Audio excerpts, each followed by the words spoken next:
Good evening. Welcome to this event of CIC. This is probably the 202nd event that CIC has hosted so far. So we are proud to introduce to you for today's session two eminent ambassadors and a very eminent professor. I have great pleasure in inviting to the stage Ambassador Mohan Kumar, Ambassador Tirumurti, and Professor Srinath. It's an honor to introduce Ambassador Dr. Mohan Kumar. He's a distinguished figure in India's diplomatic circles. He boasts of a career spanning 36 illustrious years in the Indian Foreign Service. His expertise in international affairs is unparalleled, marked by pivotal roles in fostering strategic partnerships and navigating complex negotiations. As India's ambassador to France from 2015 to 2017, stationed in Paris, Ambassador Kumar orchestrated a significant advancement in bilateral relations, notably enhancing cooperation in defense, space, and renewable energy sectors. His tenure coincided with the historic Paris Climate Change Accord of 2015, a testament to his commitment to global cooperation on pressing issues. Prior to his assignment in France, Ambassador Kumar served as India's envoy to the Kingdom of Bahrain during the tumultuous period of the Arab Spring, offering him invaluable insights into the dynamics of the Gulf region. His contributions extend beyond diplomatic postings. Ambassador Kumar played a vital role in shaping India's stance in multilateral forums such as the WTO and GATT. His expertise in trade negotiations, coupled with his academic pursuits as a professor at the Jindal School of International Affairs, exemplifies his dedication to fostering understanding and cooperation on a global scale. Furthermore, Ambassador Kumar's leadership extends to various advisory roles and academic engagements, reflecting his commitment to advancing international discourse and cooperation. Fluent in English, French, Hindi, and Tamil, he possesses a rare blend of linguistic and diplomatic acumen. Beyond his professional achievements, Ambassador Kumar is a passionate advocate for sports and culture, finding solace in activities like tennis, cricket, and music. His multifaceted persona underscores his commitment to excellence both in diplomacy and in life. A big hand. Welcome, Dr. Mohan Kumar. It's my great pleasure to introduce my friend and batchmate, Ambassador S Tirumurti. Mr. Tirumurti was in the Indian Foreign Service with a diplomatic career spanning 37 years between 1985 and 2022. He served as Ambassador Permanent Representative of India to the United Nations in New York between 2020 and 2022. He was President of the UN Security Council for August 2021 and also Chair of 3 committees of the Council. Earlier, he was Secretary in the Ministry of External Affairs. Ambassador Tirumurti has previously served in Cairo, Geneva, Gaza, Washington, D.C., Jakarta, and was also India's High Commissioner to Malaysia. He was India's first representative to the Palestinian Authority in Gaza. He served in various capacities in Ministry of External Affairs, New Delhi, including head of the United Nations Division and head of division for 4 neighboring countries, Bangladesh, Sri Lanka, Maldives, and Myanmar. He was also a climate change negotiator for several years. He is currently Distinguished Professor in IIT Madras. He is the author of 3 books. Professor Srinath Raghavan. He is a Professor of International Relations and History at Ashoka University. He is an author of several books on international history of modern South Asia and Indian foreign policy. True to his self-effacing nature, he has given us only 3 lines to speak, but I am sure his scholarship speaks for itself. Welcome all 3 of you to this panel discussion. It's our pleasure that you are all here, and I'm sure the audience would be greatly enriched by the discussion that takes place. Thank you. Thank you, Mr. Chandramouli, for that very kind introduction. Good evening, everyone. Welcome to this book discussion. It's wonderful to see so many of us here to talk about this book by Ambassador Mohan Kumar, India's Moment, Changing Power Equations Around the World. It is a book which I will let him talk about the book itself, but let me just preface by saying that it's a book which is a very rare and a remarkable combination of deep practitioners' knowledge and expertise, coupled with a very strong sense of history. So, as I was saying, so this is a book which brings together his very deep and long experience of international negotiations, affairs, diplomacy, but it also combines that with two other things, which I think is what makes this book very special. First is, I think, quite a deep sense of history of the various kinds of issues that he deals with, particularly of India's long-standing evolution of positions on various questions. And the third thing I would say is that, the book is actually extremely well researched. He draws on a range of documentation, sources, which is quite remarkable. And, unfortunately, these days publishers do different things. You need a QR code to scan and read all the footnotes, but that only tells you how many footnotes there are in the book, that they couldn't put it into it without packing the volume much thicker. But all of this is done in an extremely readable and engaging style, for which I can only say that I envy Ambassador Kumar for giving us this book. I'll request him to maybe open by talking to us about the book, about the framework, about how he thinks this book takes a certain kind of conversation forward, and then we can open up for further discussion.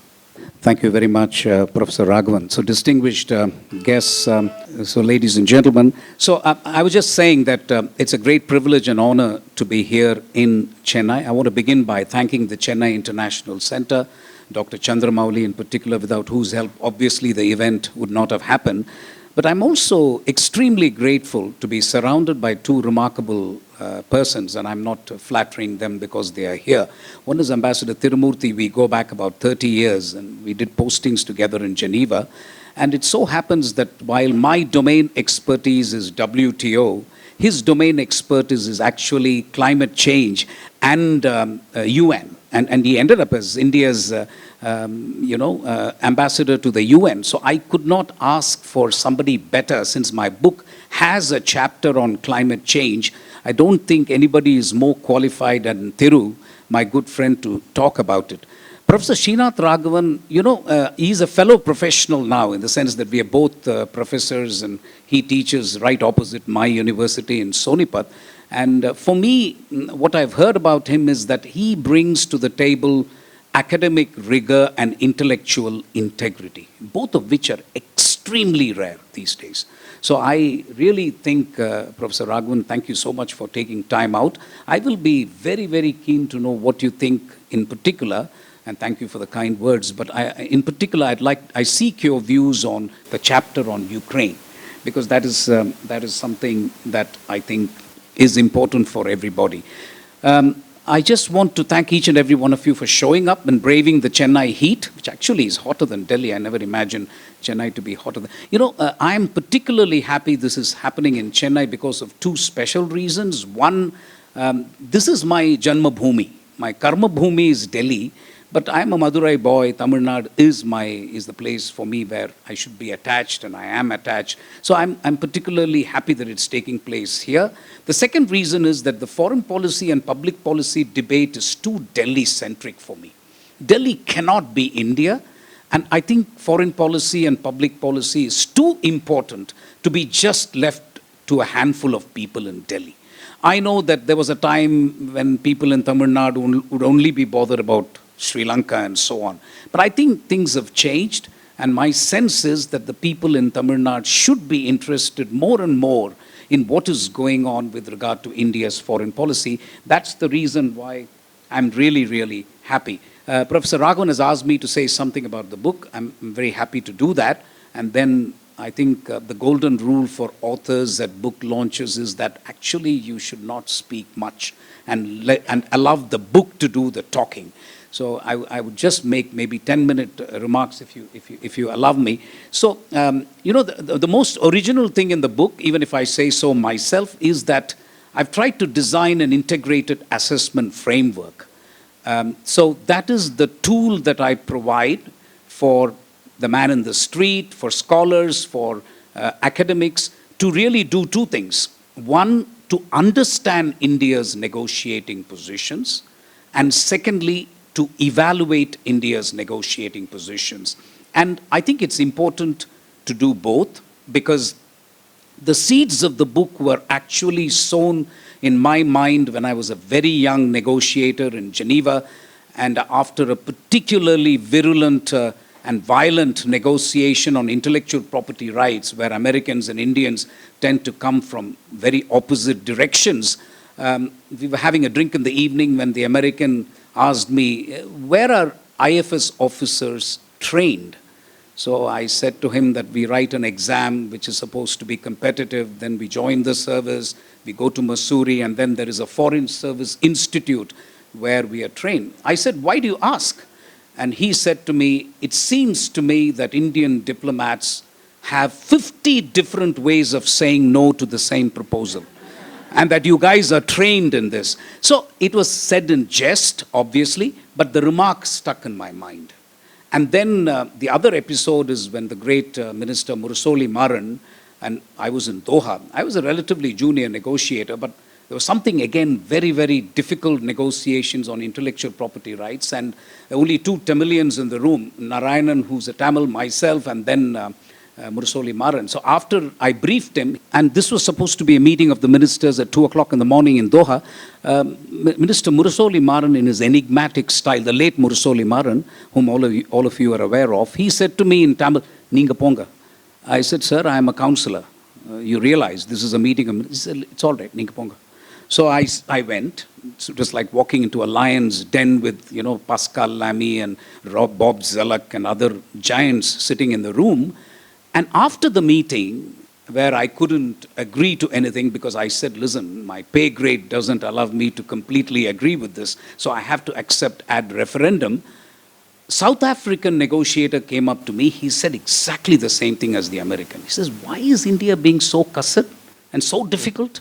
So that remark stuck in my mind as well. So frankly, this book is an attempt to actually decode the negotiating mantra, assuming there is a negotiating mantra. And I believe there is a negotiating mantra. So my integrated framework talks of 6 criteria, and if I talk of all the 6 criteria, half of you will go home, so I will not do that. But I'll talk of 2 criteria which I think are extremely important to my mind. One is what I choose to call the poverty veto.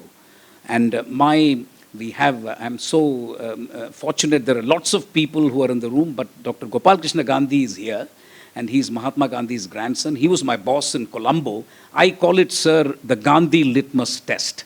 And when there was a young public policy official, at least this is the legend, he asked Mahatma Gandhi, listen, I'm having trouble deciding. Apparently, Mahatma Gandhi said, think of the weakest and the poorest man you have met in your life, man or woman. And if what you do is going to make their lives a little bit better, you are on the right track. So that is my first criterion in this integrated assessment framework.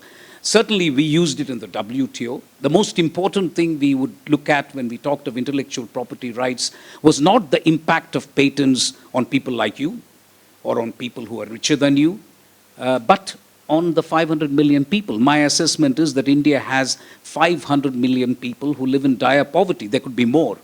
And this 500 million people without social safety net, without access to health, I think you have to worry about it. No government in India can accept international commitments if it's going to have a negative impact on the 500 million people. That is what I choose to call the poverty veto.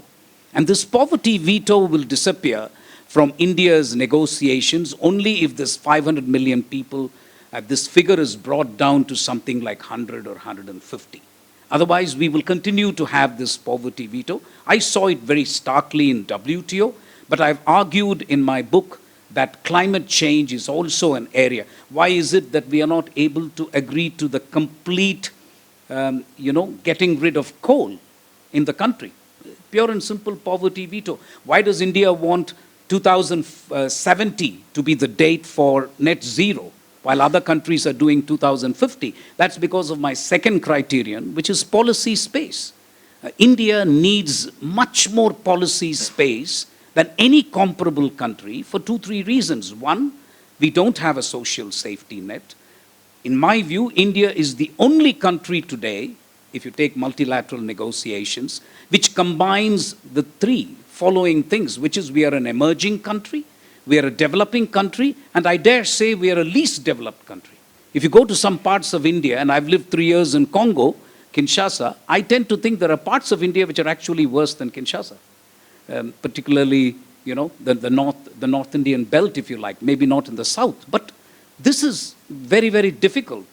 It's very difficult for government of India to give a negotiating brief when your country doesn't comprise of one country, but 3 countries rolled into one. That makes the job absolutely impossible. On climate change, my main takeaway in the book is that we are the only major country today that is being asked to follow a low carbon pathway to development. China has already burnt more coal than the entire world put together. China has done exactly what America, Europe have done 100 years ago.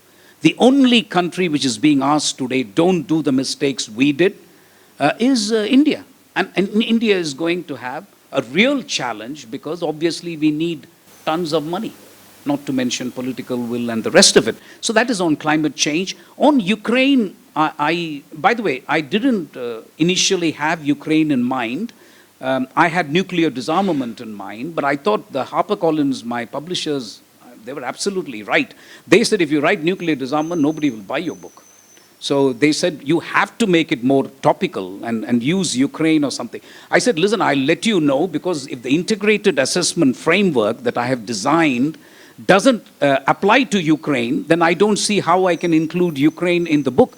To my great surprise, it does work. And in Ukraine, I think the External Affairs Minister has been, crying himself hoarse as to why we continue to buy Russian oil. That is the poverty veto.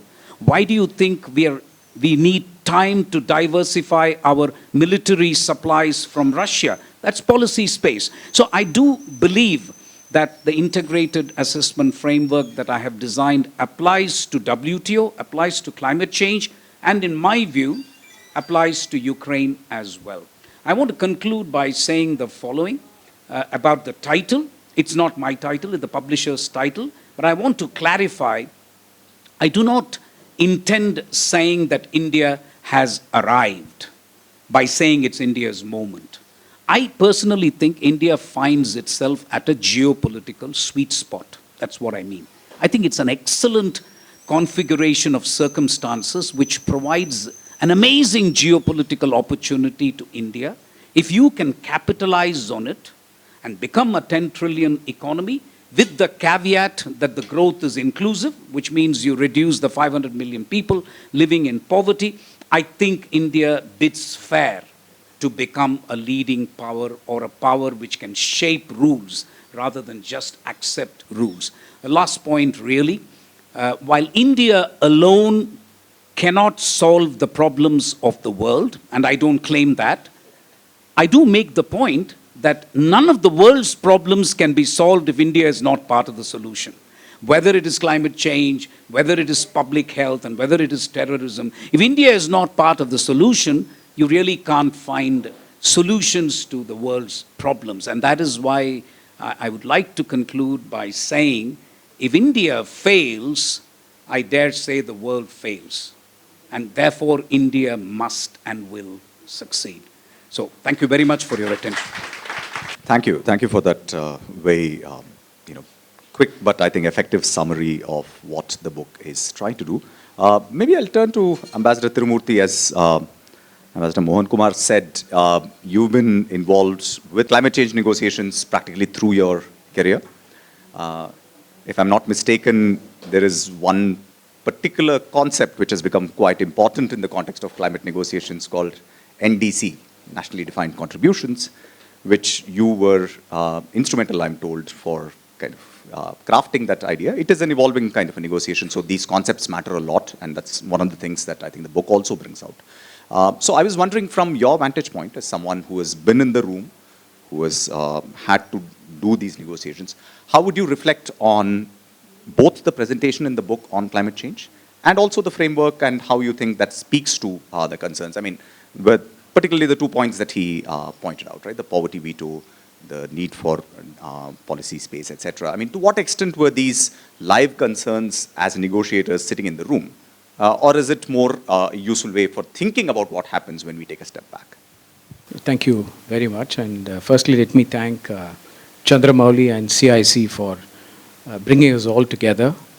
It's really a really great privilege to be with Mohan Kumar. We have been together on many occasions, and therefore, Mohan, I'm very, very happy to be here. And Professor Srinath, of course, we have also been together on many occasions. Let me just say, without exaggeration, that this book is a path-breaking book. And there are several reasons for this.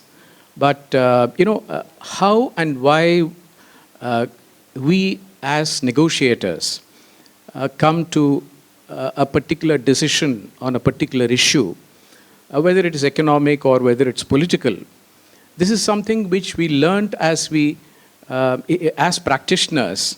As we went through the service, we learned about it, then we used our experience, we came to our own conclusions, and we tried to implement them during the negotiations. But I don't think we had the advantage of having something like this, an integrated assessment framework.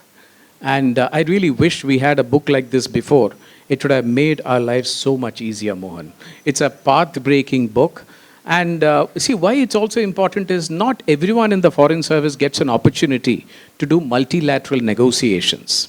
Only a few of us get the opportunity, and we tend to, learn from that and then try and implement it. So therefore, for someone coming new, it made a huge difference, and I'll come to that. And it's also that we, of course, have an intergovernmental ministerial consultations. That is where some of these issues get sorted out. We still have it, and it's always extremely useful when have 20 ministries coming and giving their point of view. But it's still a big challenge for a Ministry of External Affairs to make it into a negotiating position to prioritize it.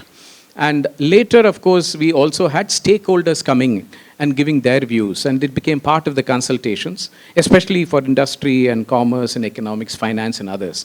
So, and even for human rights, interestingly, that is the first time I did when we had to file a human rights report to the Human Rights Council. It's done every 4 years. So not only did we do the interministerial consultation, I also put it up on the website for the NGOs to comment. So it was very interesting exercise. So we are very, very inclusive now as a government to know what our priorities are.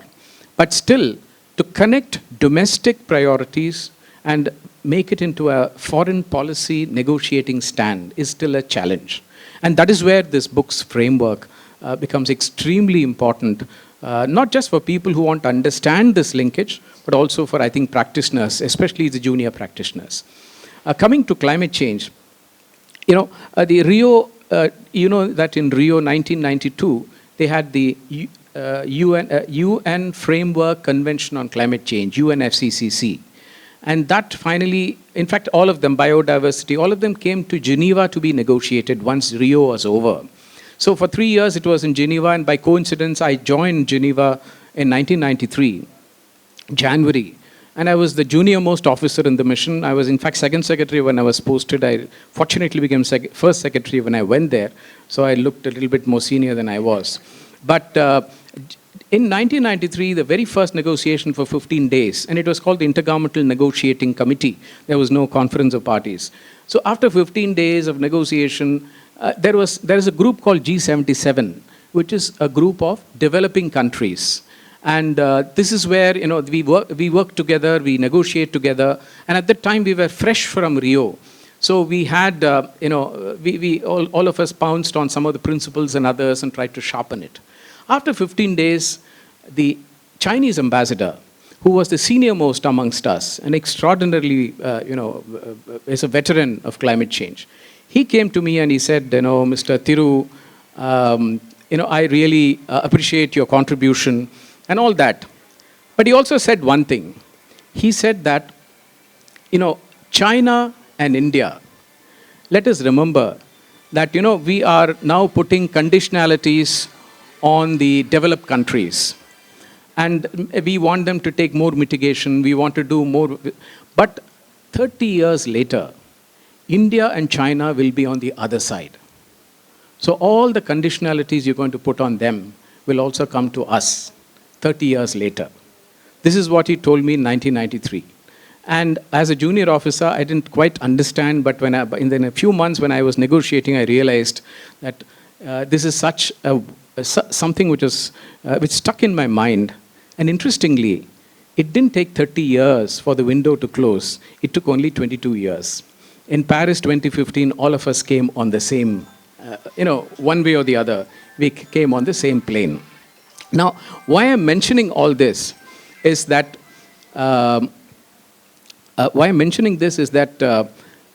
the policy option which you keep open is extremely important, but the duration is also important.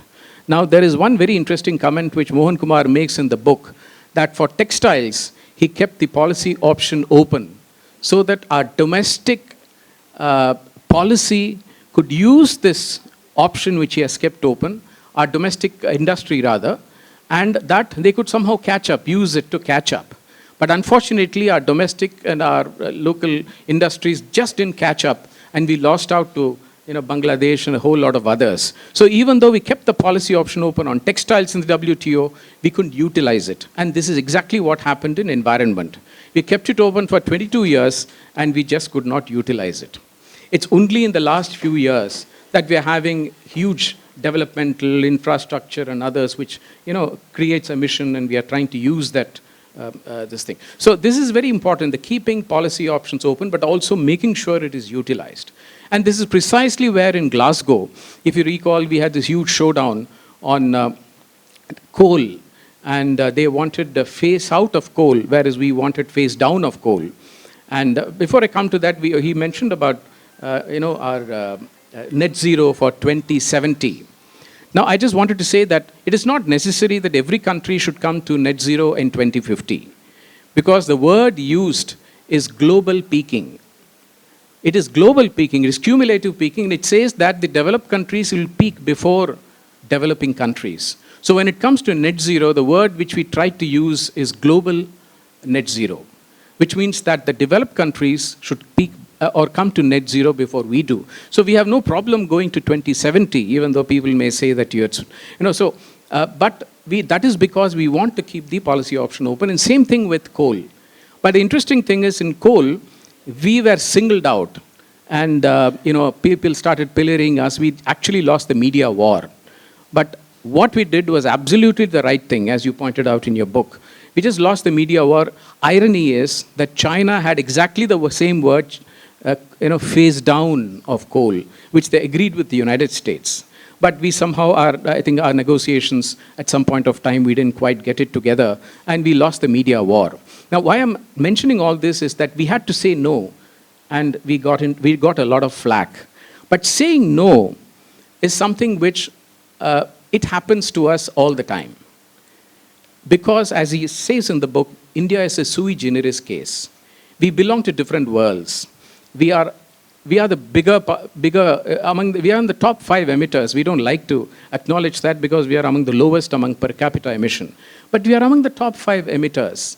And if you look at it, 3 of the top 5 are developed countries. They've done their, emission and everything. China has actually started peaking. So China has also done it. It's only India which is closer to the beginning of the curve rather than the middle of the curve. So we have a very peculiar situation that we are with the big guys, but we don't quite belong there on other attributes. That is why, to make sure that as big guys, our issues are taken care of, we formed what is called BASIC. BASIC consists of India, China, Brazil, and South Africa. We are the bigger countries, and we wanted to make sure that we are. But at the same time, as Mohan also pointed out, that we are also part of the developing countries with 500 million in poverty, and we have one of the lowest per capita incomes. We have huge, we have a whole lot of human index and all that. We are very low. So we also have attributes of many, many developing countries. But what happened is the G77, as I mentioned, that was broken by the developed countries. They told the small island states, which is nearly 50 countries, that, you are small island states, you don't emit anything, so, why are you with these guys? So they went, we'll give you the money. So they went one way. They told Africa, you're not emitting much, you have other issues, refugees and a whole lot of other issues, so why are you with these guys? So they tried to break away Africa. So we are not left with a constituency. We had a basic group to address our bigger concerns, but we had no constituency among developing countries. And that is where, as he says, it's important to develop that constituency. So we formed what is called the like-minded developing countries. This was formed basically by China and India, because we wanted developing countries to come on to, to issues on which concerns us as, as a developing country, and as you say, in some cases, even LDCs type of attributes. We formed that together, and that was really our safety net in many ways when we articulated these things. And it was very important. For example, methane. If it comes from agriculture and livestock, now, this is the heart of India, agriculture and livestock, and 40% of India depend on that. And to have curbs on methane, this is where the Gandhi litmus test comes, and it just doesn't, and so policy space and Gandhi litmus test, I think, one way or the other, these are two very crucial things. But even now in G20, I just wanted to leave you with a thought. We have got a very good paragraph on climate change. But it is just that sometimes the pressure of not saying no comes. Because when you say no, we have had instances when the President of the United States calls the Prime Minister of India and says, you guys are stopping us. And then the pressure on us comes more from our own leadership than from the people whom we are negotiating. Frankly, that's what happens. So one of the things is that what is called the IPCC, I won't get into details, it's the Intergovernmental Panel on Climate Change. They are all scientists. And they have got a mitigation pathway. And we have put it in the G20 text. If you do the pathway, and I've got studies from two very reputed people, Dr. T. Jayaraman and Dr. Tejal Kanidkar, they've said that if you follow the pathway which they are prescribing, which is in the G20 text, then the sub-Saharan Africa's per capita goes up from $1,000 to $3,000 in 2050. But the developed countries per capita goes from $35,000 to $69,000 if you follow that pathway. And that is climate injustice for you. So I just thought these are all things which are very intricate, but sometimes for the fear of we didn't want to say no, we keep quiet. And I think it's not a very happy thing to happen. Now the thing is that, and lastly on multilateralism, which is another important indicator which Mohan has mentioned, we have tried our best to preserve multilateralism in climate change.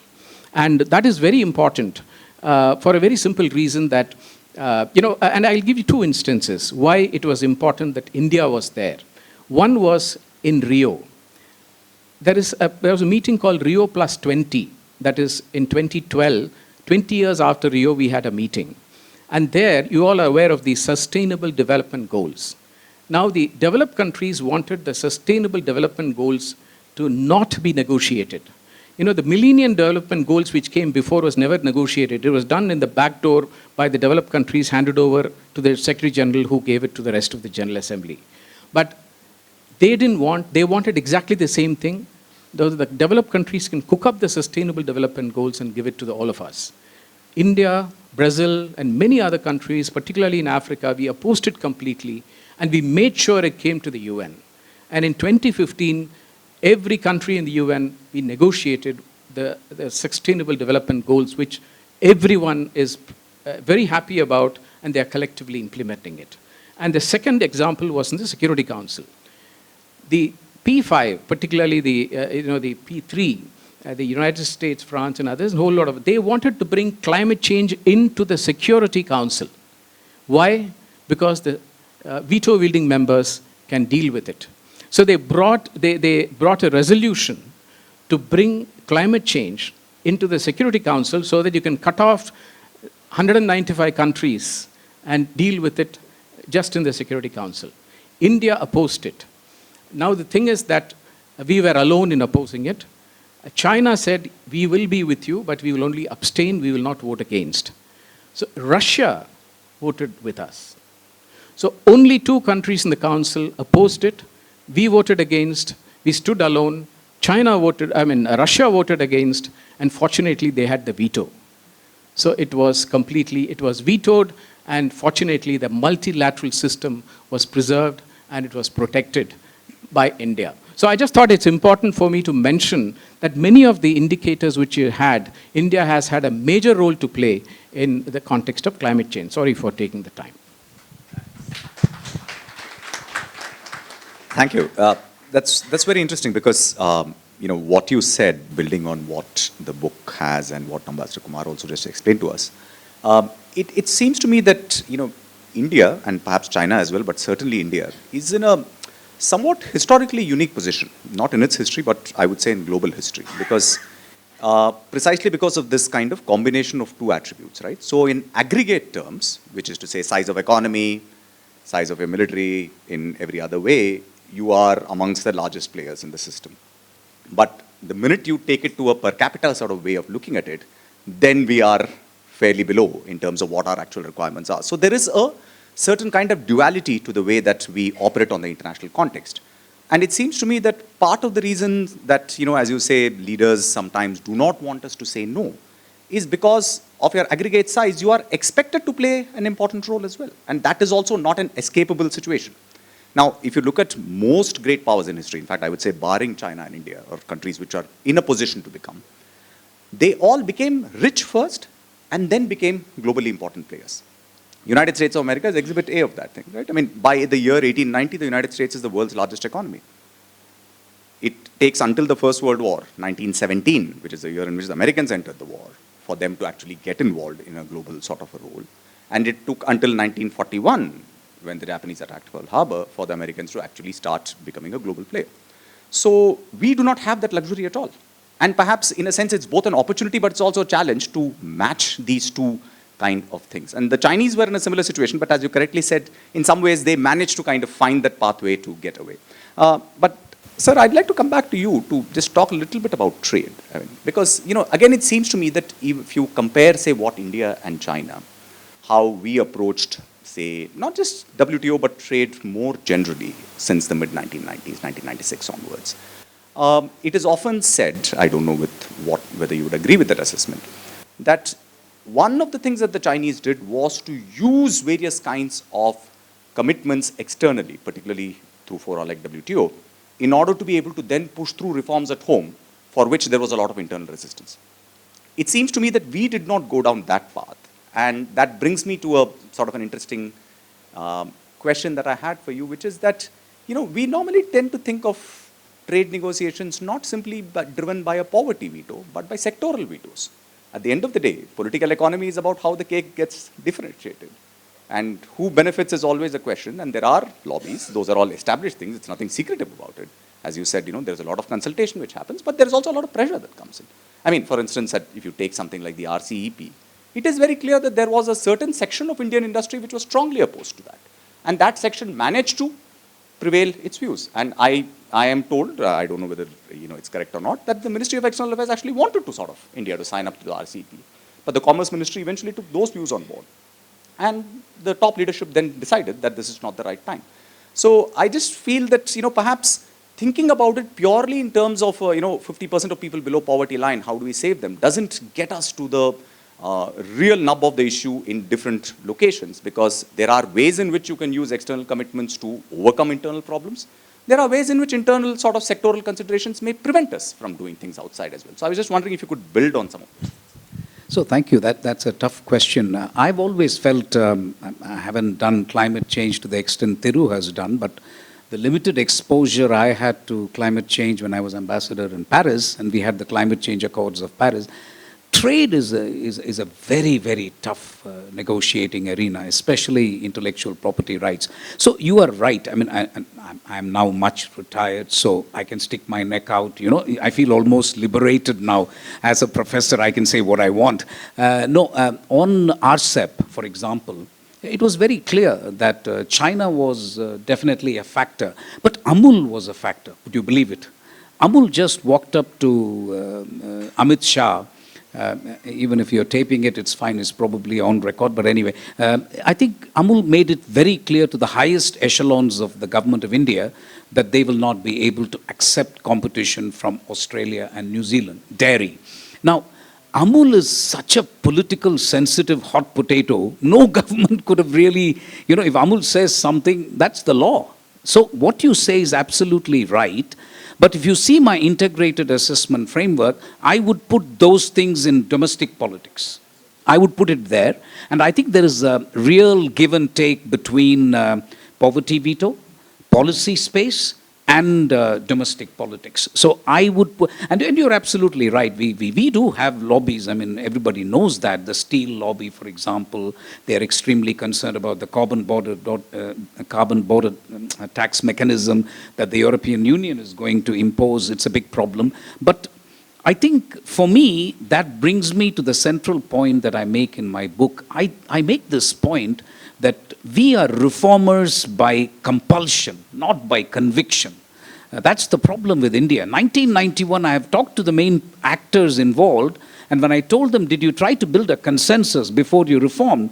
They said, that's nonsense. We just didn't consult anybody. The country was broke. We went ahead. We just abolished license Raj overnight. And sometimes I think, at the risk of really sounding irreverent, I would say that that's the best way to sometimes reform in India. GST took more than 10 years.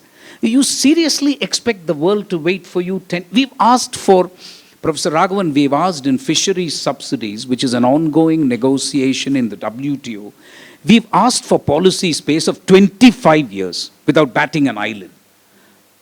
I frankly think in 25 years, I don't know whether I'll be alive, but the question I'm asking myself really is the world going to give you 25 years? So I think we have to really, agricultural reforms, the bill, and this is a strong government, right? Everybody knows. But this government had to withdraw 2 bills, which to my mind are key to reforms in India. One was the land reform bill, and they had to withdraw it. And the next was the agricultural reform bill. And this is a strong government. And both had to be withdrawn by the strong government because they were just street protests. And it is really bizarre that you have some farmers from Punjab who are so attached to growing rice in Punjab. Punjab was never a rice-eating country. Tamil Nadu is, but Punjab has become a desert because rice requires 20 times more water than wheat. So if a wheat-growing region suddenly becomes a rice-growing region, then you have all sorts of issues. So the government is saying, please switch to cash crops. They say, no, we want a minimum selling price, and we will not budge. The government had to withdraw it. So I think you make a very good point when you say how China did it. And most people don't know. First of all, China took 15 years to join WTO. Not many Indians know this. We are lucky. We were founding members of GATT. So when WTO came into existence, we automatically got membership without paying a single dollar. China had to struggle to become a member of WTO. When China did reforms which were required of the WTO, 150 million people lost their jobs in China. The political system is different in China. They can accept the loss of 150. Here you can't. This is for me the central dilemma. When the new government, whichever government comes to power in June, if you cannot do agricultural reforms and if you cannot do land reforms, then your whole model of Viksit Bharat, 10 trillion, whatever, is based on investment-led growth. It's not trade-led growth. I think we have pretty much given up on that one. 40%, 45% of our GDP is trade. But we are doing what is known as the investment-led model, where we think capex year after year after year will actually promote the economic growth of India. But even for capex, you need land and agriculture reforms. Otherwise, you're not going to get the kind of investment that you need for either climate or for industrial development. And I think reforms is an issue. But as for your question, I think if you look at my integrated assessment framework, I talk first of, obviously, the poverty veto or the Gandhi litmus test. I talk of policy space, which I think India needs much more. I talk of domestic politics. And domestic politics is strange because GST was opposed by, regardless of whichever government was in power. Even the current government, when it was in opposition, they opposed. So to my mind, there needs, I make the point somewhat naively and idealistically in my book that you need a fresh political consensus in India on reforms and national security. Call all the political parties and say, listen, you do politics on whatever you want, but not when it concerns fundamental issues of India's economic stability. I mean, the old, what shall I say, the advisor to Bill Clinton who said it is the economy is stupid. It's very, very, very true for India. If we cannot become a 10 trillion economy, if we can't reduce the 500 million people poverty to something like 100 or 150 million, actually the strategic discourse that we are having today will make no sense, frankly. You can keep saying we want to be a leading power, we want to be this, we want to be that. I think my own reading of the situation is you become a 10 trillion economy, you make it inclusive because that's in our own interest. You can't have the present situation. Oxfam inequality report on India is worth reading for those of you who haven't. It's well worth reading. 1% of India owns 40% of wealth in India. That is simply, you are almost approaching Brazilian levels of inequality, which I thought we would never approach, but we are.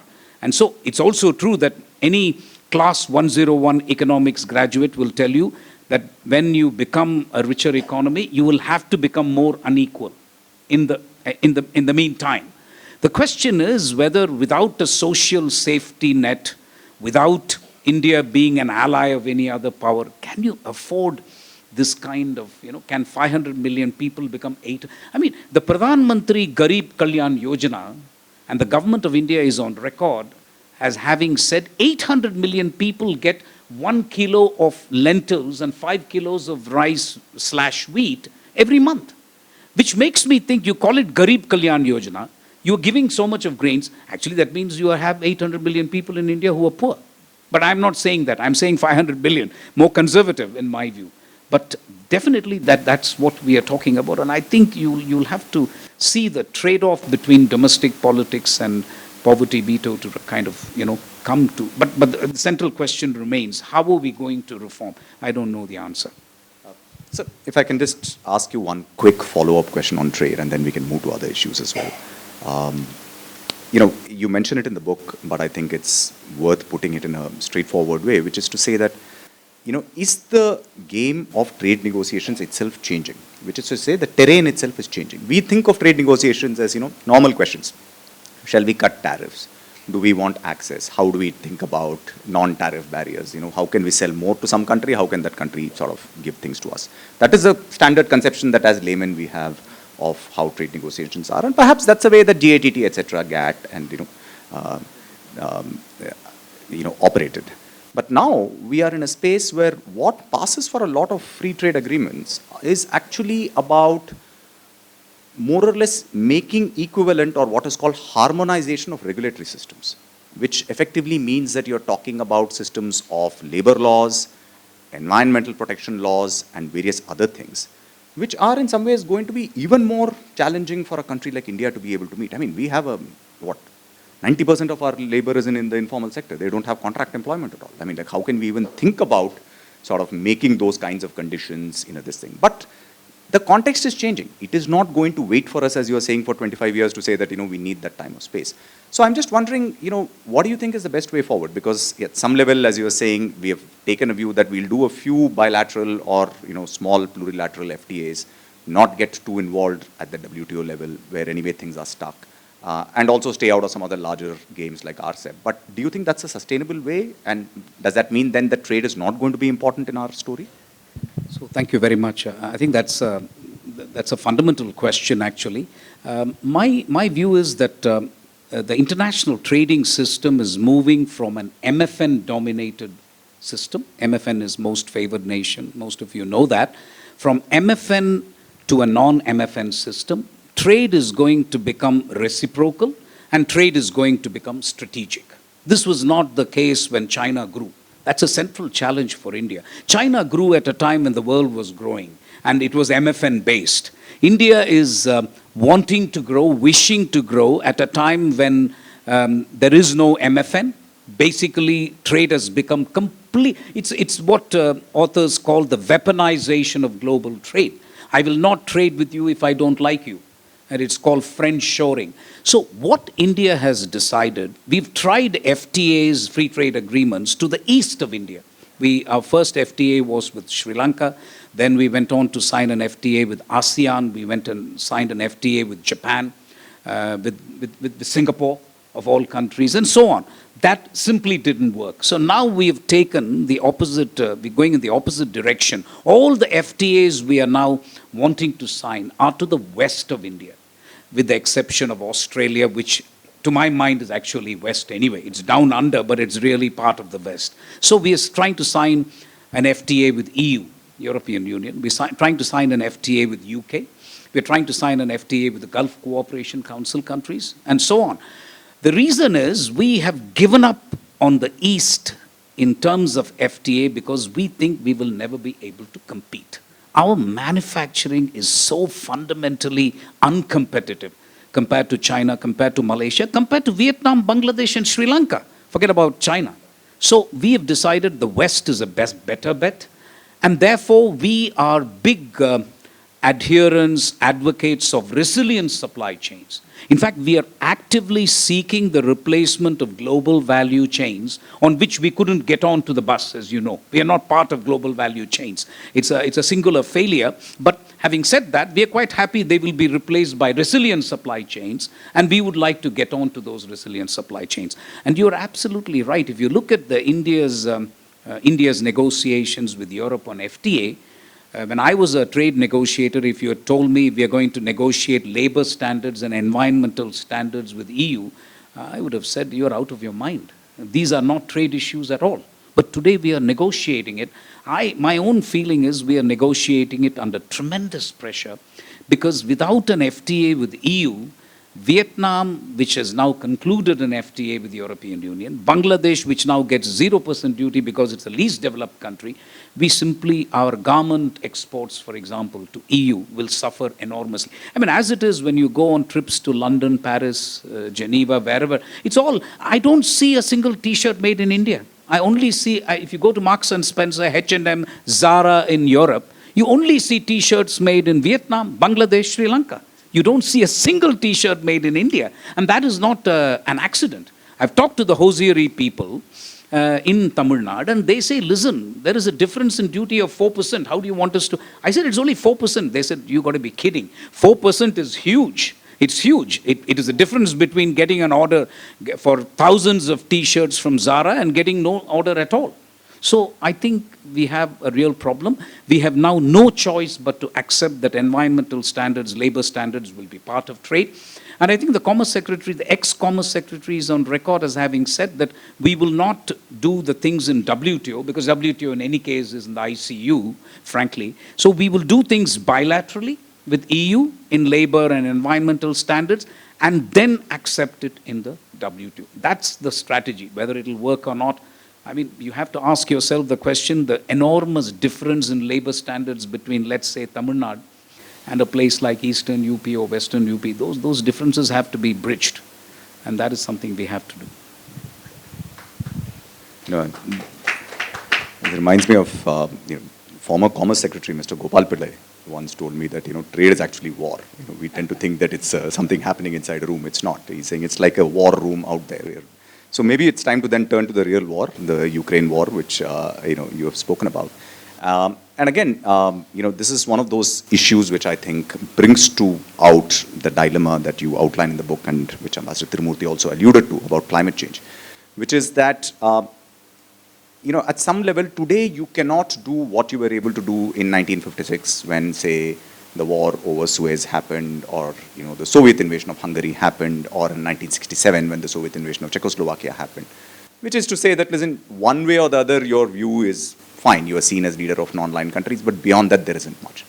But today, because of India's geopolitical sort of importance, again, because of our aggregate size, our position as perhaps the only country which can kind of stand up to China in a geostrategic sense in the context of Asia, all of which automatically means that there is a lot of looking towards India to take stances and so on. So, and I think the Ukraine context once again brought that to bear quite clearly. But I'm just, keen to hear from Ambassador Tirumurti. Again, you had a ringside view of this development. Of course, you were on the UN side, but obviously you must have been very closely engaged with how the government's position was evolving.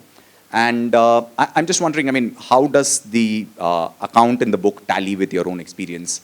Ambassador Mohan Kumar talks that at a certain point there was a little bit of a shift, even though we continue to abstain, but we moved our position a little bit. The Prime Minister also, in a sort of public forum, then said, and it got a lot of play, that war is not really the kind of conduct that we expect in the 21st century, etc., which in some ways was interpreted as a a veiled rebuke of the Russians. But I'm just wondering, from your standpoint, how did this story play out? If you could give us a sense. No, before I come to that, you mentioned for climate change that I was instrumental in coining the word nationally determined contributions. That's one of the important terminologies in climate change, which has come into the lexicon now. How it happened was that, the negotiations broke down in Warsaw. And what we do is we'd go to the center of the negotiating room and do a huddle. About 60 to 100 people just do a huddle.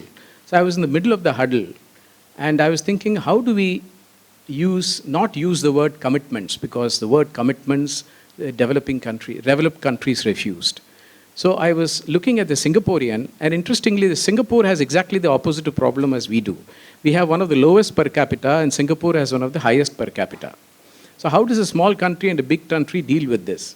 So we looked at the word contribution, and he is a Tamil origin Singaporean. So we spoke in Tamil, and I told him, the contribution solli paakalaama, contribution நம்ம பேசினமே அதை சொல்லி பார்க்கலாம் அப்படின்னு. So I said contribution. Immediately the Brazilians said, it sounds good. Todd Stern from US, who was behind me, he said, no, it sounds good to me too. So the Chinese kept quiet, because that means that they are not opposed to it. So then we had only the Africans who were upset, but suddenly the Latin Americans came and the word stuck. So that was the first time it came in. Then there was an article which came out later which said 4 Tamilians contributed to this. So I was wondering, there were 2 Tamilians, where were the other 2? So then I read the article. The article said my minister at that time was Jayanti Natarajan. And the minister of the Singaporean was Vivian Balakrishnan. So they said 4 Tamilians contributed to coining the word nationally determined contributions. Anyway, I just thought I should mention since you mentioned it. See, on Ukraine, I think it was very clear that it came at a time when the Security Council was completely polarized. It was also paralyzed. But the interesting thing is that let us go back to a time when the Security Council was not paralyzed. I don't think the world was any more secure. You had Iraq, you had Libya, you had Syria, and in fact, all the problems in the Security Council now goes back to the time when the Security Council is not paralyzed or polarized. So I think sometimes much is being made out of this paralysis. Paralysis is bad for any organization, let's face it. But it's just that in the context of the Security Council, after the fall of the Soviet Union, when you had a single power and they wanted their values to become our values, and so a lot of things, globalization and all that. But the world was definitely not more secure. In fact, all the conflicts came that time. So, therefore, when we look at the paralysis of the Security Council, at least we should be happy that there are 2 countries now telling the other 3 that, hey guys, we don't agree with what you do. I mean, let me put it this way. We may not agree with the 2 countries, Russia and China. We don't agree with the Chinese Global Development Initiative. We don't agree with their Global Security Initiative. We may not even agree with their view of human rights. But the fact is there are 2 countries which says that what you 3 countries are doing is not correct. So I think it's not a bad thing. But what happened was, Prime Minister Nehru crafted the policy of non-alignment, which was an absolutely wonderful policy in that context of camps. But when these 2 camps disappeared after Cold War, there were no camps. But now we have polarization, and you're back to not 2 camps, but broadly 2 sets of views. And you have an opportunity to create that policy space for yourself. And I think that is how India saw it, and that is how, and India took that stand. And let me tell you, it was probably Indian stand was extremely important, and that's how I saw it. The very first resolution which came on the Ukraine issue, 3 Asian countries abstained. China, India, and UAE. All 3 of us abstained. And I think it was a huge message which went down to the global south that, look, India is abstaining. And a country which has, different type of connections with Russia, with US and others. I think that really changed the mood of the global south. And the global south saw that there was an opportunity in this to take a stand which was different from the other 2. And that is what happened. Actually, if you look at the number of countries who abstained in the various resolutions, even though people throw you statistics like 141 countries voted for the resolution out of 193, the fact is, if you look at Angola, you look at Algeria, Indonesia, Vietnam, South Africa, Gabon, which was actually in the Security Council at the time, if you look at Mozambique, which was in the Security Council even now, these are big countries, and they all abstain and cutting across continents. So I think people saw an opportunity to be able to take a different position from the other two. And that is where I think what happened in the Security Council is very important for the way we look at the world as it goes in. And we are willing to take an independent position. We call it strategic autonomy, for whatever it's called. I think there are various ways of calling it. But the fact is that we kept open the option of doing something different. But instead of non-alignment, what we are calling now is multi-alignment. And the reason is simple, that we feel that tomorrow, if there is an issue, we would go with the US, we will. And if there is another one, we'll go with Russia, then we will. And this is precisely what we did, because for various indicators which he has mentioned, and particularly to preserve our, the growth, and the energy, we had to go to Russia, and that was absolutely imperative. We had 25,000 or 22,000 students, and that was once again another important thing where, in some way or the other, I also got into it, in a bleak way, because it was all of us were working toward the same goals. So I think that was very, very important in the context of multi-alignment. You look at Saudi Arabia. Saudi Arabia has just gone and done a deal with Iran. And because they feel that it is important to deal, when US and Israel are pillorying Iran, you have Saudi Arabia going and doing a deal, and because they are traditional rivals. And they did it under these who brokered it? It was China. But on this side, the Saudi Arabians want the US to broker the peace, normalize it, so to say, with Israel. So that is what I call that it is really multilateralism, and multi-alignment in action, and now the developing countries know that you don't have to choose sides. And I think that's a big change, and this will definitely impact the way we look at the world, as we go on this thing. And now we have plurilateral groups, which he has also alluded to. I think plurilateral groups are very important, because you have a small group and you protect your interests. But let me say, I'm not a great fan, because plurilateral groups, if you see, are all a club of big guys. Even G20 is a club of big guys. And thanks to our Prime Minister, we at least had the developing countries come and voice it in that summit which he held. And the AU he brought in. But basically it is a big guy. So plurilateralism is good to an extent for the big guys. But when you need multilateralism, you need the UN, because there are 100 small countries which have no voice anywhere except in the UN. So this is the way I look at it. If I can just ask a quick follow-up. You mentioned the war on Gaza, which is going on, and you've been Secretary of West Asia. You were one of our first representatives in Gaza itself. And again, just to link it up with what you were saying about the Global South, right? I mean, see, there are some countries of the Global South, particularly Brazil and South Africa, which have taken a very clear, forthright stance against the Ukrainian sort of genocidal actions in Gaza.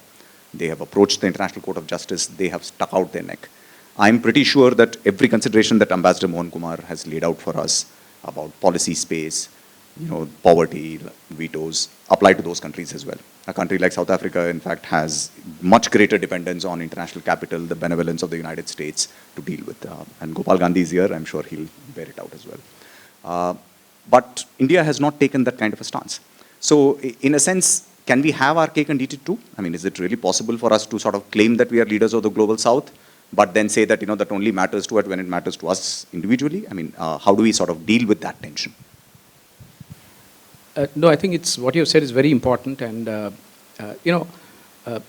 just to put it in context very briefly, that the war, after the Hamas attack, the war against Hamas is no more a war against Hamas. It's a war against Palestine. It's a war against Palestinians.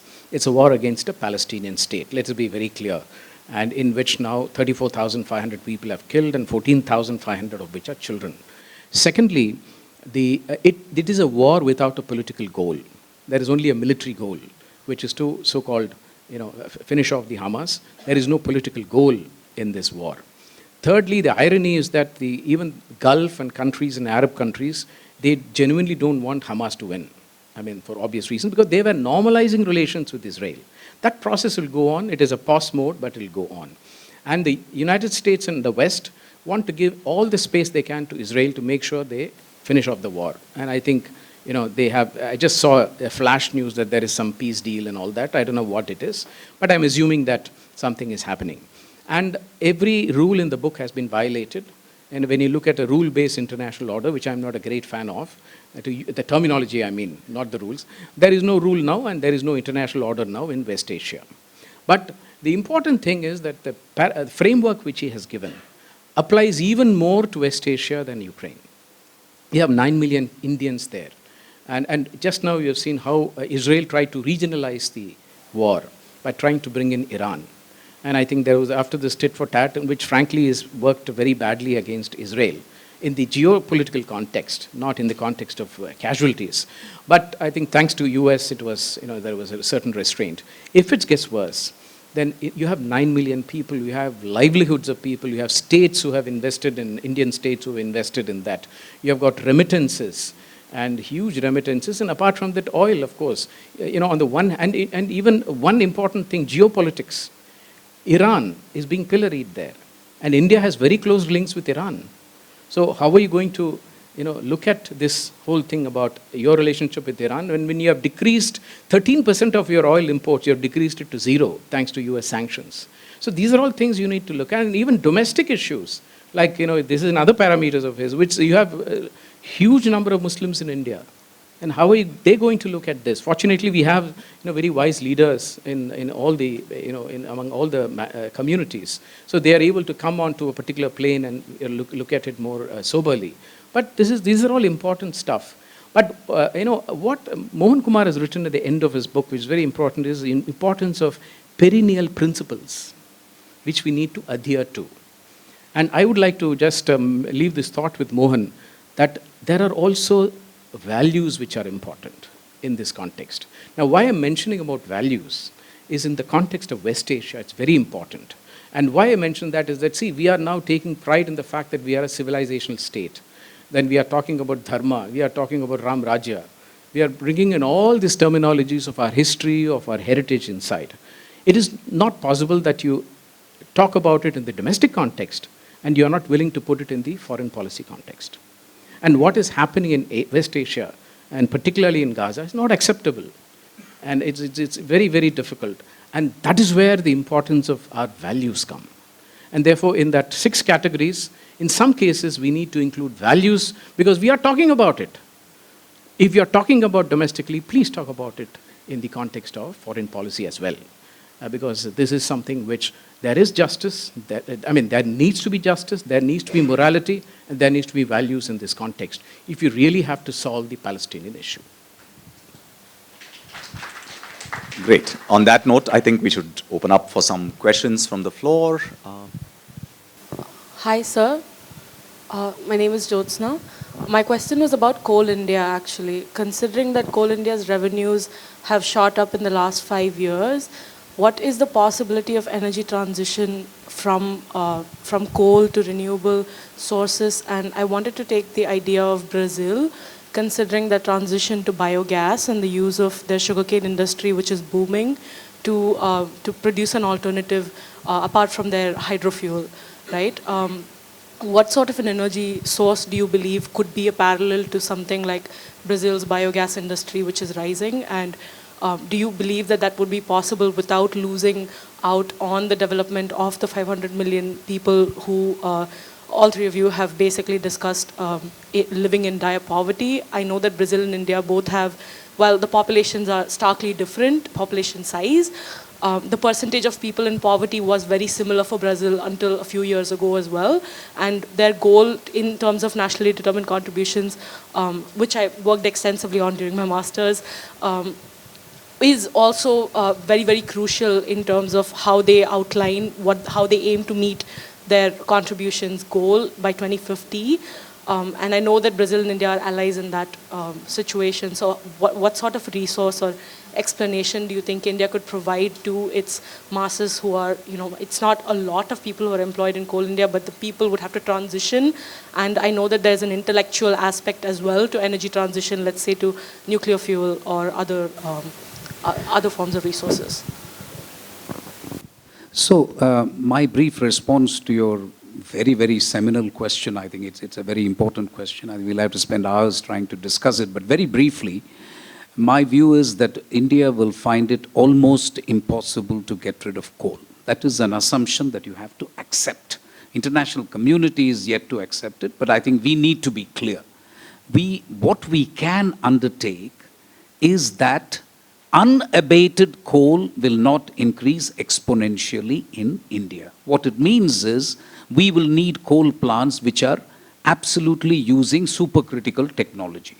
So every new plant that India will open will have to be fitted with supercritical technology, which will at least bring down the emissions. I made two proposals in my book, if you take a look at it.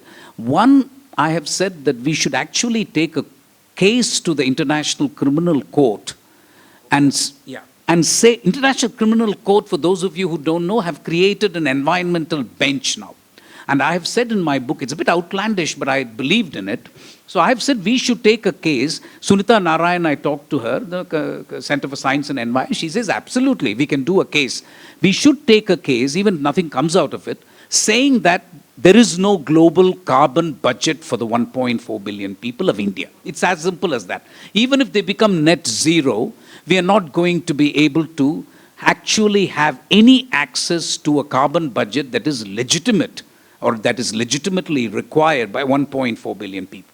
I have also said elsewhere, for every one coal plant that India opens, one must be shut down in China or Europe. Preferably both. They should. They should allow us to develop. Just because they happen to have burnt coal 50 years ago doesn't mean that you can lock in my development and say, I can't burn coal. So you close down your coal plant. What gives Germany the right to open coal plants, for God's sake? I mean, they've reached 50, 60,000 euro per capita. So that's second, I think what we are doing is fine. I mean, the answer to your question really is India cannot afford to give up any renewable energy. You know, I was one of the areas where I failed in a way as Ambassador Paris, and my successors have also failed. I don't know if that makes me feel particularly good about it, but anyway, we were supposed to build the biggest nuclear park in Jaitapur, Maharashtra. So one of the briefs that I got when I was going as ambassador to Paris is this must be done. I said, absolutely. I'll do everything possible. Can you believe it? We haven't made progress because the upfront cost is so huge for a nuclear plant. You know, France is one country where 80% of the energy is nuclear, as you know. But that, you have to spend that money. So we have been asking the French Agency for France, or Agence France Développement, for money. We've asked the World Bank for money, but the sums required are so big. And then, of course, you all know the issue of nuclear civil law liability, the issue that we have in India. So the quick answer to your question is we are not going to be able to get rid of coal. I basically believe that coal can become much less toxic than it is now because of technology, supercritical technology that's already available, that's expensive. But I think going forward, there could be better technology as well, which I think we should insist on getting. See, climate finance is the other area where we have been thoroughly let down. You know, in Paris, Thiru, as you know, we agreed to everything, including India being, as you say, put on the same level and so on. But India's nationally determined contribution, if you say, comes with a reservation. We have said this is subject to us getting money, climate finance. We have said that openly. It's an important reservation. But climate finance is simply not forthcoming to the extent we need. So I think the answer to your question really is we will have to fire on all fronts. But if somebody points a finger at India for coal, on the issue of coal, I think we should be bold enough to tell them that every coal plant we open, please shut down one in your country. You'll be fine. That way the net emissions will be fine. That is the biggest contribution these countries can make. Good evening. My name is Walter. I'm a lawyer from Chennai. It's so good to see two doyens of the international fora sitting in front of me. I'm greatly inspired, sir. So my question is kind of very basic. I read your book and I got the broad principles of how India negotiates, but I might ask you something that you would have encountered in your daily life. I want to ask you, in fact, what is the importance of knowing to resolve conflicts on a personal level when you do it in a decentralized level in our communities, and does the same principle apply when you're doing it with top negotiators or world leaders? And they say, many a dispute is solved on a personal level of, connect with the leaders and all. So I was hoping that there was some more inputs like that in your book, maybe in a future book, but I'd like to know your thoughts, sir. That's a good question. My general response to that question, subject to, I know Thiru might want to add his own perspective. I didn't see a difference between nations and individuals. They're roughly the same, because it is individuals who negotiate for countries.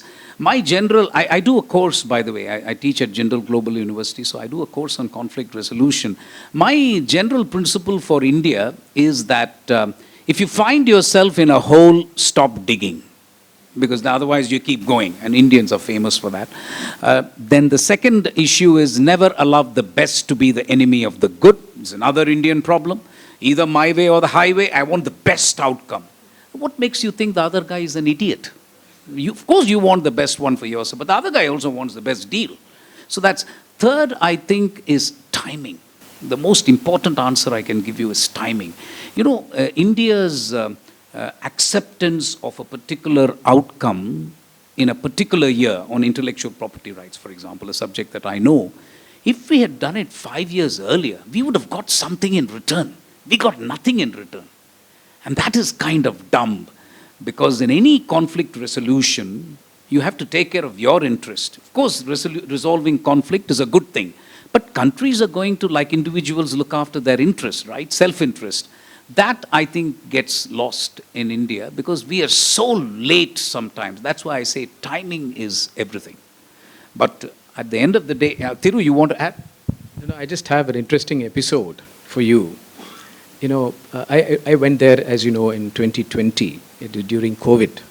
And this much after, I think, this border skirmish with China. So out of the 15 people in the Security Council, I was one of them. Out of the 14, the only ambassador I knew extremely well and a very good friend was the Chinese. And therefore, actually it made things so much easier for me, because we worked very closely, and on very important issues we consulted each other, and we could come. So I think sometimes when you talked about personal and country, well, this is one way that we diplomats, it's important for us to keep the channels open with whoever it is. And irrespective of the stand your country takes, and irrespective of how adversarial you are, but it's very important to keep that channel alive. And I was a bit lucky in a way that we worked together in BRICS much before we came to the Security Council. So just a personal anecdote.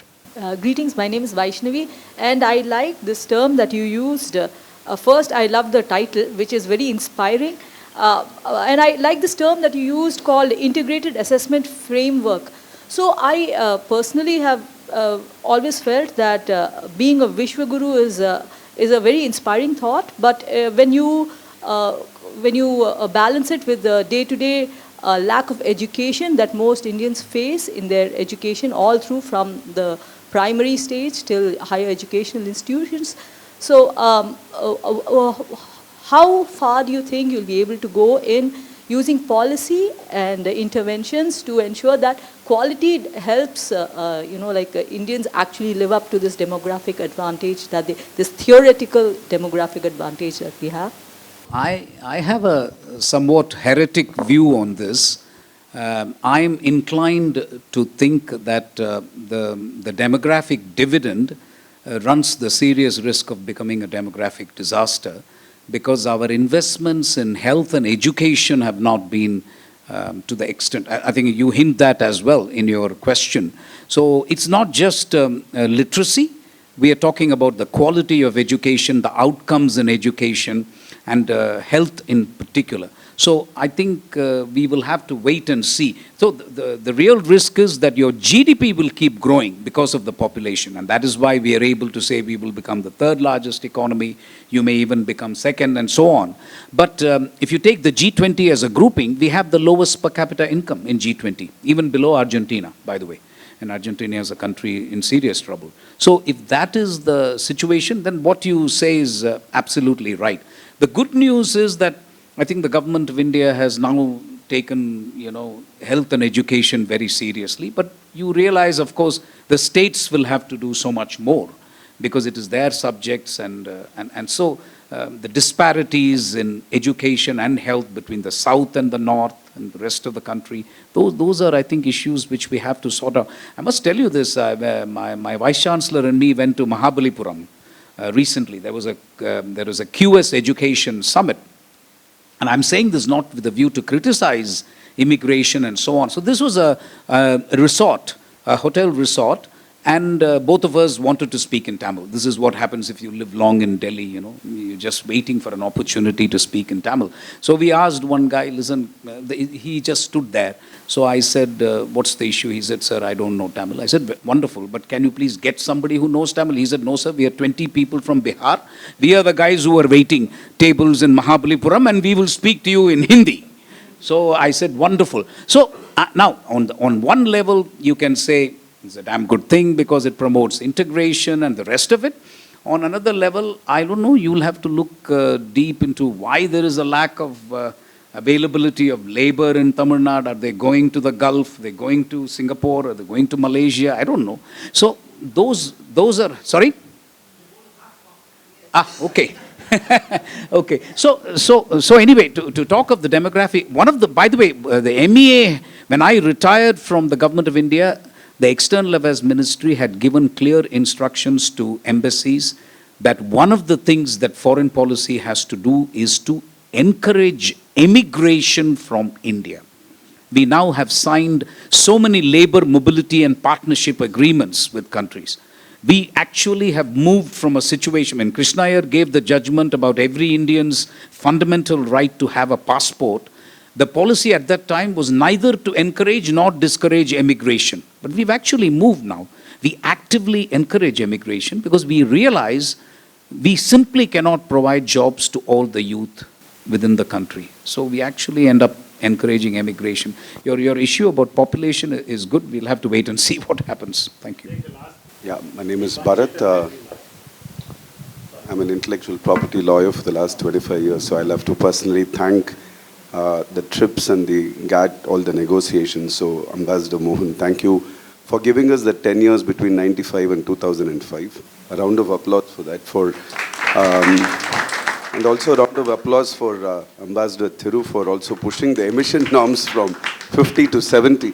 The reason is, I wanted to specially thank and then follow it up with a question. The thank you is that these kind of negotiations actually make India stand out and be visible, that we have a large nation with different needs, and here we are in 2024 with an ability to be silent and give an answer, not an yes, not a no, but still an answer. Following up, I appreciate the title as India's moment, but what do you think India's voice would be 10, 15 years from now? Are we going to be receiving, or are we going to be speaking and heard, or are we going to be dictating? It's a very generic question, but how is our voice? I think my question is also something of a follow-up because I'm a student of law, and I also wanted to thank you for the trips and the GATT and also the UNFCCC, which another highlighting fact that it got negotiated in Geneva. In fact, I have my exam on Monday on trade law and environmental law, so I think this would come to great use. I was supposed to study, but I came for this. Nevertheless, my question is another follow-up to what Sir had asked. We are at this crucible, at India's moment, and 10, 15 years down the lane, what would be our voice? And secondly, compared to China and the United States, our diplomatic corps is comparatively minute. So does that make a difference? And, do we need a bigger diplomatic corps to handle negotiations and conflicts? Anantha Sanam, I would like to, introduce myself as a citizen and a commoner. Why did we spend years working out FDAs with Southeast? Wasn't this evident? We were not going to be competing with Sri Lanka, Philippines, Malaysia, Indonesia, Thailand. Since I'm confining it to a question, if I may be asked, if I may be permitted to ask a second one. You, Ambassador, seem to be having had good experience working with Chinese counterparts. As commoner, I'm not able to understand if you can work with them, get along so well with them, and work out such complex deals. Why is this fight being projected out there? Isn't it good for the two to come together and work? Why isn't this happening? Thank you. Unfortunately, I did my international law in London, masters, with a dream to be a diplomat like you. So my simple question is, when I was there, actually, my thesis was how to make SAARC like EU. So to cut short, is there a possibility that Chennai can be like the APAC headquarters? Because I'm a lawyer, I practice in IP like Bharat. I'm also an international attorney. I wish to see Madras or the East Coast to lead the Asia Pacific headquarters, which is also, as you are aware, the strategic and also the growth for the country. Second, how to push India to be the international arbitration hub. And third is, like, as you always said, I really thought about it when I was in London. I've spoken to a lot of people. Why can't we create a ministry for sending people abroad? Helping officially. I had my trouble when I wanted to go to London. I took a loan of 15 lakhs, I repaid 35 lakhs. That's all, sir. To cut short. Thank you. On Chennai becoming a hub, I'm going to leave it to Thiru. He's the right person to answer that question. No, by the way, you guys should understand why we had 10 years for TRIPS, the agreement. The trade-off was with textiles, because textiles also, there was a 10-year period, and the thinking of me and others in the ministry was, if the Americans don't implement the textile agreement in 10 years, textiles was supposed to be integrated fully into GATT in a 10-year period. If they don't do it in 10 years, we will violate TRIPS and not allow our law to be compatible with that. That was the thinking. So thank you very much for those comments about the TRIPS agreement. On India's voice will be heard, I think I am convinced, and that's what you will see if you read my book, it is completely dependent on whether we become a 10 trillion economy and whether this 500 million people, inclusive growth. If you can achieve inclusive economic growth, of course India's voice would be heard. America is quoting India today, not because they love you. Let's be very clear about it. No country loves any other country in international relations. They see India as a counterweight to China. Now, that's why India's moment, in my book, I think the moment is definite in time and space. It's not indefinite. Nothing remains forever in international relations. It changes. Right now, we are in a geopolitical sweet spot, thanks to China shooting itself in its foot and so many other things. I don't want to get into it. But I think we need to exploit this period. So if we do make use of this period of 10 to 15 years, and become not just a 10, 20 trillion economy, but also manage to reduce the number of people of poverty. Any country can have 10 to 15% people in poverty. You can't have 30 to 35% of your country living in poverty and say, I'm a power. Nobody will take you seriously. So that's the first thing. On the size of the foreign service, I think I'm happy to announce that when myself and Thiru joined the service, just a few years apart, we used to have an intake of 18 or 19 or max 20. We have now 37 people joining the foreign service every year.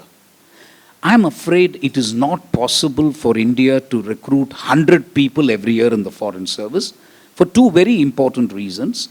One, there is a certain absorptive capacity of the system. that you have to understand. If state governments allow IFS officers to be posted in every single state, as Brazil and France do, it's good. Then we can have 100. But right now, I think 37, 38 is a good number. The second thing is that the Indian Foreign Service, and this I think all of you should know, is one of the few diplomatic services in the world where if you join the Indian Foreign Service, if you don't screw it up, becoming an ambassador is almost a given.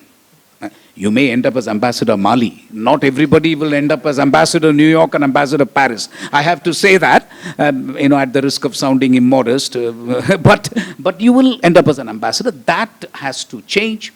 You then become like the American Foreign Service, where you will have to compete. Only 30% of the American Foreign Service professionals become ambassadors. You can retire as a counselor. But in India, with great difficulty, we have achieved parity with Indian Administrative Service. So even the idea of writing a separate exam, which you must, I have grave problems with somebody taking higher Marathi literature and getting into the foreign service. I have nothing against Marathi literature, but what good is it to me as in the diplomatic service? So that's a bit of an issue. As for your comment about China, India, I'm not sure Thiru will entirely agree with me because he says he worked very closely with the Chinese ambassador. but I think I make the point in my book, Thiru, and you're of course free to disagree with me. We have been friends for 30 years. I think we allowed China to hide behind India in both the basic coalition in the environmental negotiations and most certainly in the WTO. China and India, we are being lumped together today. How can you lump a country which is a 19 trillion GDP economy with a pathetic $4 trillion economy? We are not China. The power differential is 1:5. And yet, in the coal negotiations in Glasgow, in the WTO negotiations, the Americans are now saying both China and India should not be given developing country status in the WTO. I was telling the Americans, have you been to India? He said, no, I've been to China. I said, that's fine. Have you been to India? You just go look. Beyond the cities, you go and look. It's obvious to you that we are a developing country. I don't think I need to prove anything at all. So the short point about China, India working together is that the Chinese are extremely smart. Let me tell you two nightmares for the Chinese. The first nightmare for China is that they don't want to become the ex-Soviet Union. Because overnight, if you listen to the speeches of Xi Jinping, he says, listen, it was amazing that the Communist Party, Soviet Communist Party disappeared overnight. I don't want that to happen to the Communist Party of China. That's the first. You know what the second nightmare is though? That's interesting and not a lot of people know this. The second nightmare for China, very frankly, and I am convinced, is that if India succeeds somehow, it's a problem. The Chinese people will say, hey, those guys have succeeded and those people had all the rights they wanted. How come? Why shouldn't I get my rights, democratic rights? This is a very serious issue. It's another matter that we go so slowly and imperceptibly that it may take years to do that. But it is a problem for the Chinese because the whole contract in China is that you give up your political rights and I'll give you economic growth year after year. But if we do that, the Chinese are not idiots. They will say the Indians with all the cows on the road and people, whatever doing on the roads, they are able to make it, then what's the big deal about your contract? I will question it. I think that is maybe the reason why I think. The other thing, frankly, and the last comment I'll make, not to take time, Chinese have a particular view of Asia. And you'll have to go to the mandate from heaven. Read Chinese literature. I think it's a hegemonic Asia that they have in mind, in which China is the hegemon, and every other country is a satellite, which pays obeisance to the emperor. That is the vision they have of Asia. And that's a problem for India because we seek a multipolar world. And I dare say you cannot have a multipolar world unless you have a multipolar Asia. You have to have a multipolar Asia first in order to have a multipolar world. But Thiru, I don't know if you have anything to add. How to export the 200 million? Export 200 million people? No, look, you... No, but others are not ready. No, seriously, I have been to countries, I was in Bahrain, right? Small country. Bahrain's population is 1.3 million. My joke with the Bahrainis was that India is slightly larger than you. Thousand times larger. But anyway, out of 1.3 million in Bahrain, 430 million were Indians. About 350 million Malayalis, but that's beside the point. That's beside the point. They are Indians too. So I would say 430 million. After the first week, I was called in by the royal, the office of the prince, and he said, Mohan, please stop saying 430 million. But I said, that's the truth. He says, I know it's the truth, but I don't want to scare the Bahrainis. And please say 200 million. So I started saying 200 million just to humor them. They are scared. Of course you will go out. I know every Indian, I have a class of 80, and until last year I would ask them, how many of you want to go abroad? And it's very depressing. 80% of them say we want to go. We want to go wherever. And last week I was in Japan. We have signed, Jindal Global University has signed 10 MOUs with Japan, because the Japanese are telling us informally that there are way too many Chinese in Japan. Please bring Indians. I said, take as many as you want. We are happy to give you 1 million every month if you want. So there are very few countries like that. Otherwise, if you go to the UK, if you go to France, they are scared. People are scared of Indians. Don't take this the wrong way. It's also because Indians are very hardworking. You will mess with their social model. They go to bed at 7, they go home at 7 o'clock. You will work till 12, and you will open up a shop in midnight and say, I'm selling newspapers. All this is, you are a heavily disrupting group of people. We are, right? And that is a problem for many, many countries. So you must recognize the world it's a tremendous anti-immigration sentiment now. You guys know that, right? It's not going to be easy. And that is why when I think Vaishnavi, it was, if I remember the name, who asked about population, I have very mixed views about population. It's very hard to argue in India now that population is an asset. How can it be an asset when everybody is not digitally literate, everybody doesn't have access to health, and every Indian is not able to realize his full potential? It's only then that you can say it's an asset, right? Otherwise, it's difficult. So we've had an interesting 1.5 hours. I think we can still go on, but very sorry that the AC is not cooperating today, and the weather is even worse. So thank all of you for putting up with this inconvenience. When we did international politics, the only thing we knew was there are no permanent friends, there are no permanent enemies, there are only permanent interests. We didn't have a framework what this interest was. I am thankful to Ambassador Mohan for putting that into a theoretical framework so that you can explain a lot of things, because national interest is something amorphous. Anything is national interest, maybe the party in power, whatever it defines as policy is the national interest for the day. So thank you, Ambassador, for putting it into a theoretical framework. I'm sure it will be developed further and further by other experts in the field. Maybe it's a challenge for Professor here. So we hope to see you more often, more books, more power to your pen. Ambassador Thiru is, of course, a good friend, so he's always been with the CIC. He's been here twice before, and as usual, as erudite as ever. Thank you, Ambassador Tirumurti, for joining us. Dr. Srinath has also been here with us. Whenever there is an event on international relations, we straight away look at him. And he's never refused. So thank you very much, Professor. So with that, we bring this event to a close. And please do keep visiting us. We have events almost 3 times a month, and we'll keep you informed over the social media. So please do attend our events. Unfortunately, we keep changing venues, so I can't say that this will be the venue next time. So till we meet again, good night. Thank you for coming.